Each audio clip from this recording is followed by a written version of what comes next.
ভারতের প্রধানমন্ত্রী জনাব নরেন্দ্র মোদী আমেরিকা সফর করেছেন। তার এই সফর নিয়ে অনেকেরই খুব মনোযোগ ছিল, বিশেষ করে বাংলাদেশে আওয়ামী লীগ এবং আওয়ামী লীগ সমর্থকদের। 20 জানুয়ারি যখন মোদী ক্ষমতা গ্রহণ করেন, বা তারও আগে যখন নির্বাচন হয় নভেম্বরের ফার্স্ট উইকে, রেজাল্ট আসে, তখন সে কি আনন্দ, মানে আওয়ামী লীগের ঘরে ঘরে ঈদের মতো আনন্দ, বা ঈদের চেয়ে অনেক বেশি আনন্দ ছিল কি নাকি ঘটে যায়। সো 20 তারিখের পর এবং এবার মোদী যাওয়ার পর হলো সর্বোচ্চ উৎসাহ উদ্দীপনায় তারা পৌঁছেছিল। এবং রেজাল্ট কি হলো? গতকাল মোদির সাথে ট্রাম্পের মিটিংয়ের পর এক সাংবাদিকের এক প্রশ্নের জবাবে জনাব ট্রাম্প যা বলেছেন সেটা নিয়ে নানা রকম ব্যাখ্যা বিশ্লেষণ এসছে।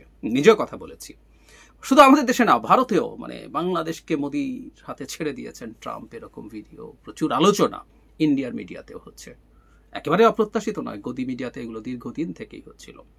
যাই হোক, আমরা একটু দেখতে চাই, বুঝতে চাই যে মোদি যে গেলেন আমেরিকাতে, সেই সফরটা তার জন্য কেমন হলো, এবং তার জন্য কেমন হলোর সাথে আসলে রিলেটেড হবে বাংলাদেশ প্রশ্নে তিনি যা করতে চান, তারা যা করতে চান, সেটা কতটুকু এফেক্টিভ হতে পারে। নিশ্চিতভাবে এটা মোদি ওখানকার তার অবস্থানের সাথেই রিলেটেড। আমরা একটু আগে সফরটা একটু দেখার চেষ্টা করি। সেটা হচ্ছে ট্রাম্পের আগেই মোদি দুজন অন্তত গুরুত্বপূর্ণ মানুষের সাথে আলোচনা করেছেন। একজন হচ্ছেন এলন মাস্ক, আর একজন হচ্ছে তুলসী গাবার্ড। এলন মাস্ক দেখা যখন করেছেন, মানে তিনি তার বাচ্চাদের নিয়ে গেছেন, মোদি নিয়ে গেছেন তার হাই প্রোফাইল অফিসিয়ালস, এবং মাস্কের বাচ্চারা, তাদের ন্যানিরা, এটা নিয়ে লোকজন প্রচুর হাসাহাসি করেছে, এবং এমন ছবিও দেখা গেছে বাচ্চারা খেলছে এবং দুজন সেটার দিকে তাকিয়ে আছেন। ফলে ইটস অ্যান ইন্ডিকেশন যে খুব গুরুত্বপূর্ণ কোনো আসলে আলোচনা হয় নাই, কারণ ন্যানিদের ক্যাটলিস্ট সামনে রেখে, তারা তো অ্যাডাল্টস, তাদেরকে সামনে রেখে কোনো গুরুত্বপূর্ণ আলোচনা হতে পারে না। সুতরাং মাস্ক এখন অতি পাওয়ারফুল, মানে ট্রাম্পের পর ডিফ্যাক্টো সেকেন্ড মোস্ট পাওয়ারফুল মানুষ। কেউ কেউ অবশ্য বলেও ফেলেন he is the most powerful, what ever. তার সাথে এই বৈঠকটা খুব সিগনিফিক্যান্ট কিছু ছিল বলে আমরা মনে করি না, তবে মনে খুবই খাতির করার চেষ্টা করেছেন। তিনি সেই গুজরাটের চিফ মিনিস্টার থাকার সময় থেকেই মাস্ককে চেনেন, ইত্যাদি ইত্যাদি, তার ইভি এই করবে সেই করবে, প্রচুর তেল তেল মেরেছেন। খুব সিগনিফিক্যান্ট বলে আমি মনে করি না। আবার খুব ফানি ব্যাপার আছে, মানে আমেরিকাতে দাঁড়িয়ে ইন্ডিয়ান অনেক টিভি চ্যানেল, আমি ভুল না করলে এনডিটিভিতে একজন ওখানে রিপোর্টার, ওখানকার একজন লোকাল, মানে আমেরিকান সিটিজেন কিন্তু ইন্ডিয়ান বংশোদ্ভূত, তিনি ওখানে বিভিন্ন জায়গায় কাজ টাজ করেন, তিনি এই যে পরিবার নিয়ে দেখা করেছেন, এটা একটা গভীর সম্পর্কের ইন্ডিকেশন দেয়, এটাই এভাবে বলার চেষ্টা করেছেন। যাই হোক, এটা সরিয়ে রাখি। গুরুত্বপূর্ণ একটা মিটিং। আমি ইনফ্যাক্ট ভবিষ্যতে বাংলাদেশের জন্য এই একটা জায়গাকে একটু একটু একটু ভয়ের বা একটু শঙ্কার বলে মনে করি। সেটা হচ্ছে Tulsi Gabbard. Tulsi Gabbard chief of intelligence হয়েছে। আমি তাকে নিয়ে একটা ভিডিও করেছিলাম, আমি ওখানে কয়েকটা বিস্তারিত তথ্য দিয়েছি, আলোচনা করেছি। আমেরিকার 17টা মানে গোয়েন্দা সংস্থা, আপনি যেগুলোর নাম মনে করতে পারেন, সিআইএ বলেন, এফবিআই বলেন, অল দ্য মিলিটারি ইন্টেলিজেন্স, এর মধ্যে আর্মি, নেভি, এয়ারফোর্স, কোস্টগার্ড, সবকিছু আসলে এই চিফ অফ ইন্টেলিজেন্সের অধীনে। এবং তিনি তীব্র বিতর্কের পরও তিনি পার পেয়ে গেছেন, সেনেট তার নিয়োগ ফাইনাল করেছে ভোটাভুটিতে শেষ পর্যন্ত। ফলে তিনি আছেন এবং মোদি তার সাথে দেখা করেছেন। এবং ভারতের পত্রিকায় অন্তত এরকম নিউজ আসছে যে এখানে বাংলাদেশও আলোচনার মধ্যে ছিল। একটা পত্রিকায় খেয়াল করুন, ইকোনমিক টাইমস, এরকম আরো অনেক জায়গায় এসছে। তো তুলসী গাবার্ড সম্পর্কে একটু ছোট তথ্য দিয়ে রাখি, আমার ওই ভিডিওটা আপনারা একটু দেখে নিতে পারেন। মানে ইনি আসলে মানে হোয়াইট আমেরিকান, কিন্তু তার মা হিন্দু হয়ে গিয়েছিলেন, হিন্দু ধর্ম গ্রহণ করেছিলেন, পরে তার বাবাও করেন, উনি নিজের জন্ম থেকে হিন্দু। সো অত্যন্ত প্র্যাকটিসিং হিন্দু তারা। নট অনলি দ্যাট, বিজেপি করেন এরকম মনে হতে পারে তুলসীকে। উনি ভারতে গিয়ে মোদির সাথে ঝাড়ু দিয়ে এসছেন, মোদির প্রতি অত্যন্ত মুগ্ধতা তার আছে অনেক আগে থেকে। ইনি আগে ডেমোক্র্যাট ছিলেন, এখন রিপাবলিকান হয়েছেন। শুধু তাই না, 13 বা 14 সালে তিনি যখন বিয়ে করেন, মানে তখনও তেমন কিছু হননি, উনি একবার হাউস অব রিপ্রেজেন্টেটিভসের মেম্বার হয়েছিলেন, কিন্তু তারও আগে রীতিমতো বিজেপির তখনকার জেনারেল সেক্রেটারি সম্ভবত রাম মাধব মোদির বার্তা নিয়ে গিয়েছিল। আমরা একটু হিসাবটা মিলিয়ে রাখবো, অনেক দিন থেকে তার সাথে এই সম্পর্ক রক্ষা করছেন এবং ঘটনাচক্রের খুবই পাওয়ারফুল জায়গায় আছেন। হতেই পারে বাংলাদেশ নিয়ে তার সাথে আলোচনা হয়েছে, এটা আমাদের একটু মাথায় রাখতে হবে আমাদের সাথে ভারতের কেমিস্ট্রি নিয়ে ভবিষ্যতের ক্ষেত্রে। এরপর ট্রাম্পের সাথে তার যা বৈঠক ছিল, সেই বৈঠকে আসলে কি হলো। দুজনের প্রেস কনফারেন্স আছে, হোয়াইট হাউস এটাকে আপলোড করেছে পুরোটা, এবং মোদি নিজেও করেছেন। মোদির স্পিচটা হিন্দিতে, কিন্তু আমি হোয়াইট হাউসেরটা শুনেছি, যারা হিন্দি কম বোঝেন তারা ওখানের তারটা ইংলিশে বলা আছে, সুতরাং শুনে নিতে পারেন। দুজন প্রথম দুটো বক্তৃতা দেয়, তারপর কিছু প্রশ্ন নেওয়া হয়। স্বাভাবিকভাবে যেটা হয়, কিছু সৌজন্যের কথাবার্তা হয়, খুব সিগনিফিক্যান্ট অনেক কিছু যে হয়েছে। আমি ওদের জয়েন্ট যে স্টেটমেন্ট সেটাও দেখেছি, অনেকগুলো ভাগে ভাগ করা, ডিফেন্সে কী করবে তারা, ট্রেড অ্যান্ড বিজনেসে কী করবে তারা, টেকনোলজিতে কী করবে, অনেক অনেক গুরুত্বপূর্ণ কিছু হবে তা না। তবে আবার একই সাথে ভারত যেহেতু তাদের এই অঞ্চলের খুব গুরুত্বপূর্ণ একজন পার্টনার, ভারতের সাথে সেই পার্টনারশিপগুলোর কথা আছে। জনাব ট্রাম্প ভারতের প্রশংসা করেছেন, ভারতের কাছে জিনিসপত্র বেচতে চাইছেন, কিন্তু তার যে মূল জায়গায় সেই জায়গায় কিন্তু তিনি কঠোর ছিলেন।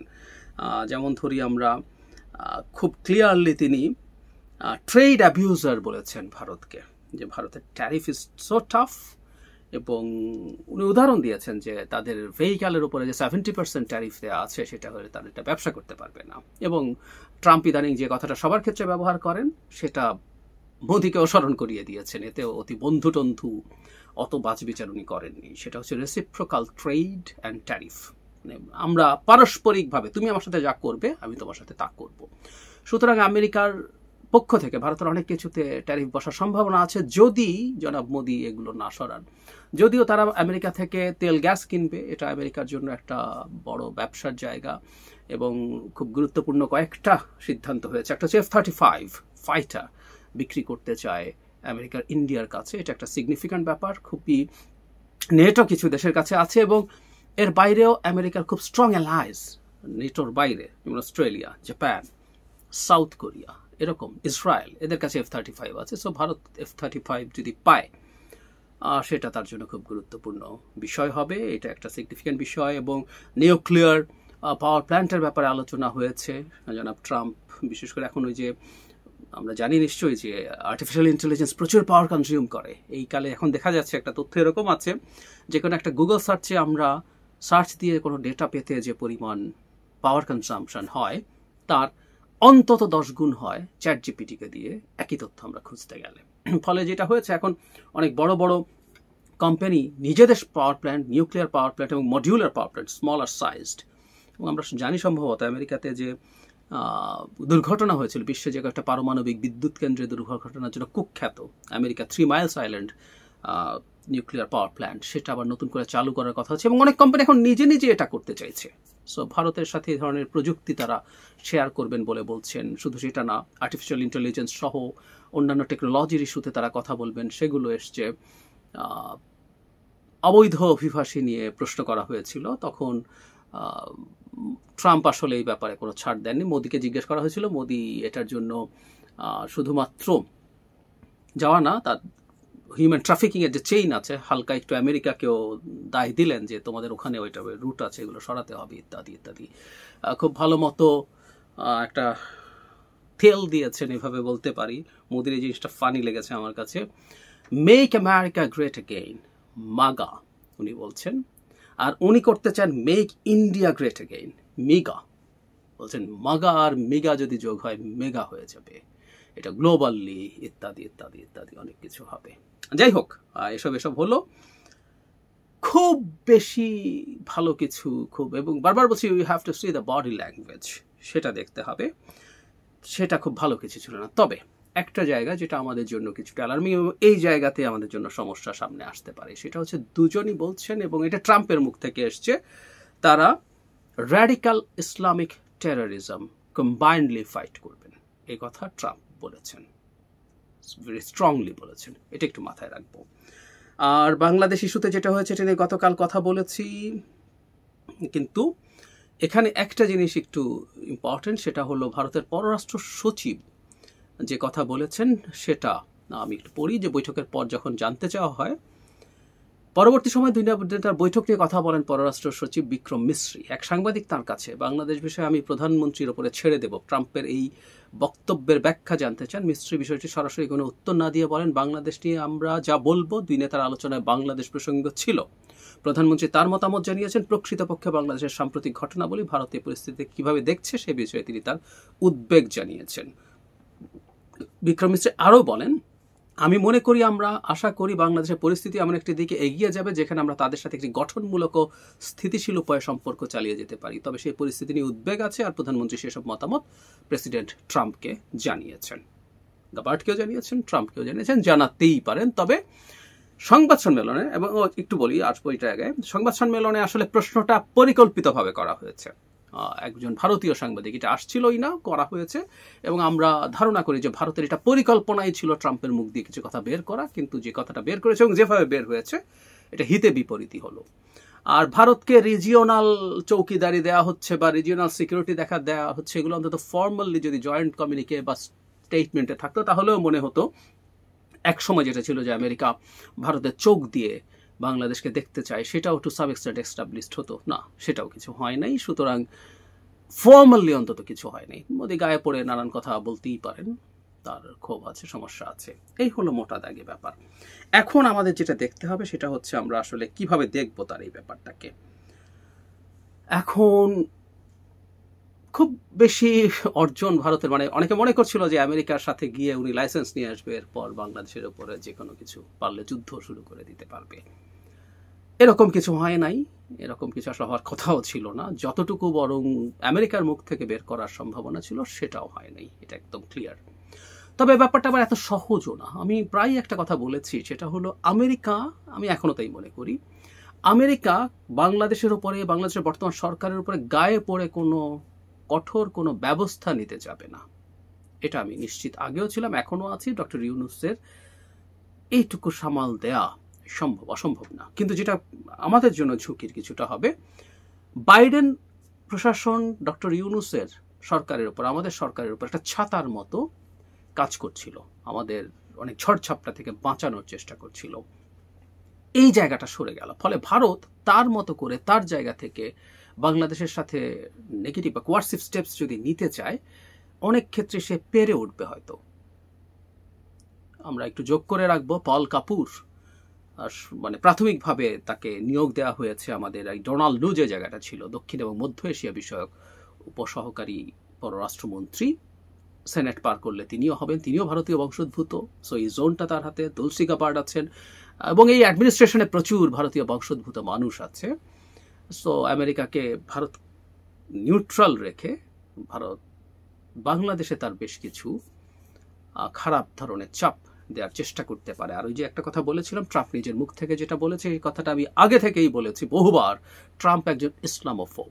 সুতরাং এই যে বাংলাদেশে আসলে যে ন্যারেটিভটা তৈরি করার চেষ্টা করেছে ভারত, এই ন্যারেটিভটা চলবে, এই ন্যারেটিভটা তৈরি করার মতো আরো ঘটনা ঘটানো হবে, এবং আমাদের অথর্ব সরকার এই জিনিসগুলো ট্যাকেল করতে না পেরে আমাদেরকে এই ন্যারেটিভটা, ভারতকে এই ন্যারেটিভটা এস্টাবলিশ করার যুক্তি তুলে দিচ্ছে, সেটা হলো ইসলামিক টেরোরিজম কমব্যাট করবে। সো ভারত যত বেশি ইসলামিক টেরোরিজম দেখাতে পারবে ট্রাম্পকে, তখন ট্রাম্প নিউট্রাল না থেকে ট্রাম্প নিজেও অ্যাক্টিভ হবে বাংলাদেশের সরকারের উপরে চাপ তৈরি করার জন্য।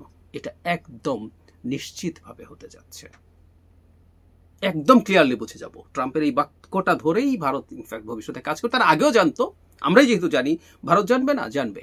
সুতরাং ওটাই তারা করবে। এবং বাংলাদেশে আমি আগেও বলেছি, বহু মানুষ যারা সোকল্ড ধর্মের, মানে ধর্মকে নিয়ে এসে কতগুলো সোকল্ড একটা তৌহিদি জনতা আছে, আমি তাদেরকে সোকল্ড বলছি এই কারণে, যারা আসলে জেনুইনলি ধার্মিক মানুষ নন, জেনুইনলি ধার্মিক মানুষ এসব করতে পারেন না। তারা কতগুলো এরকম সকল একটা নাম নিয়ে আসেন, একটা ব্যানার নিয়ে আসেন, এবং এমন সব কাণ্ড করেন যেগুলো দিনের শেষে আমাদের এই ন্যারেটিভটা তৈরি করে দেয়। অনেকগুলো ঘটনা ঘটেছে, অনেকবার বলেছি, মাজার ভাঙা হয়েছে একটার পর একটা, মেয়েদের ফুটবল খেলা হতে দেয়নি, অভিনেত্রীদের দোকান উদ্বোধন করতে দেওয়া হয়নি, মেলা হতে দেওয়া হয়নি, গান হতে দেওয়া হয়নি, নানা রকম কাজ হয়েছে ওই রকম একটা ইমেজ নিয়ে এসে। এবং এই তৌহিদি জনতা বা এদেরকেই, বইমেলাতে ঘটনা ঘটলো, এদেরকেই দিনের শেষে ইসলামিক এক্সট্রিমিস্ট হিসাবে উপস্থাপন করার সুযোগ ভারতের সামনে দিয়ে দেওয়া হচ্ছে। এই জায়গাটাতে আমাদের বিপদ হবে। ভারত তার নিজের ঝামেলা তো করবেই, আমেরিকাকেও বা ট্রাম্পকেও খেপিয়ে দেওয়ার সুযোগ অন্তত আমি এবারকার এই বক্তব্যে দেখেছি। আদার দ্যান দ্যাট অনেক কিছু মোদি অর্জন করেছেন তার দেশের জন্য, আমার কাছে মনে হয় না। রাদার যেহেতু তাকে তার শপথ গ্রহণ অনুষ্ঠানে দাওয়াত দেওয়া হয়নি, মরিয়া হয়ে নানানভাবে চেষ্টা করে তারা একটা বৈঠক অর্জন করার চেষ্টা করেছেন বলেই মনে হলো।